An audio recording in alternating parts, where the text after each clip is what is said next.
Hi, so I thought I'd quickly go over the derivation from page 6 in case you were confused. Hopefully this shouldn't take too long though to explain. This is just our setup for page 6, the lab, right? I drew out the pie charts for you, but hopefully it makes sense. You know, it starts with UG, at B it's half UG, and then K and K rotational, and then at point C it's going to be half K rotational. So let's just go ahead and get started. When it comes to deriving that final speed at the bottom of the ramp, with energy, you always want to start off with your conservation of energy statement, right? Energy initial will equal energy final. What's our energy initial? Well, it's going to be UG, okay? And then at the end, at point C, our energy is going to be K and then K rotational.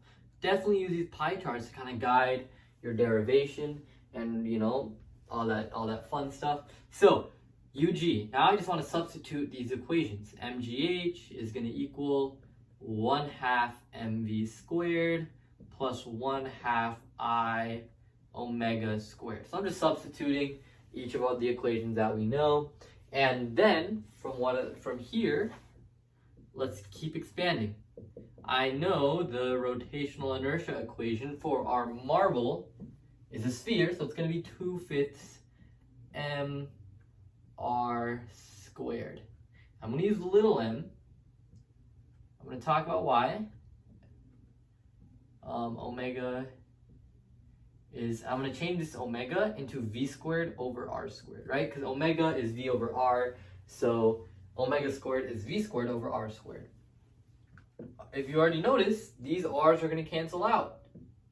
So in fact, this gets canceled out, the r's, because of the denominator, and you just get v squared right here. All right, and then I guess there should be a bracket. But yeah, there you go. Let's just keep going. MGH equals, so 1/2 mv squared plus, now 1/2 times 2/5, that's just 1/5. 2's cancel out from the fraction, and you get your mv squared. Take a look. This m cancels out with everything else. You can cancel it out, right? This shouldn't be like a memorized thing though. Just kind of understand that because the marble is rotating while it's moving, right? It's moving and rotating, you can cancel out the m because this m is like the same m, right?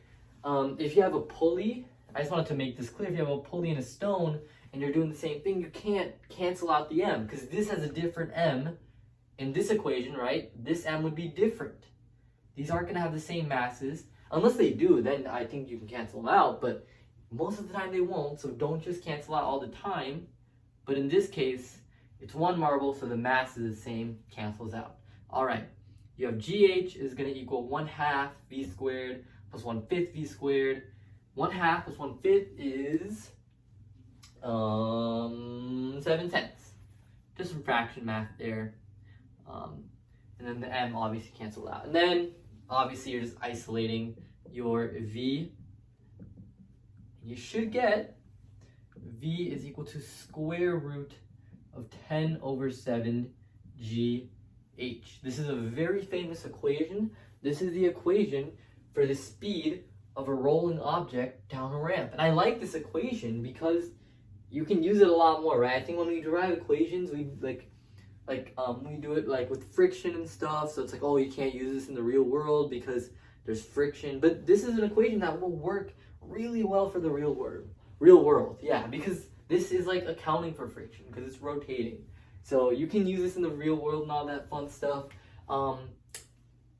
It's not gonna be perfect because there is some other stuff, but yeah, I just wanted to show that. Hopefully this derivation makes sense. Thank you for watching. I don't know. Yeah, thank you for watching.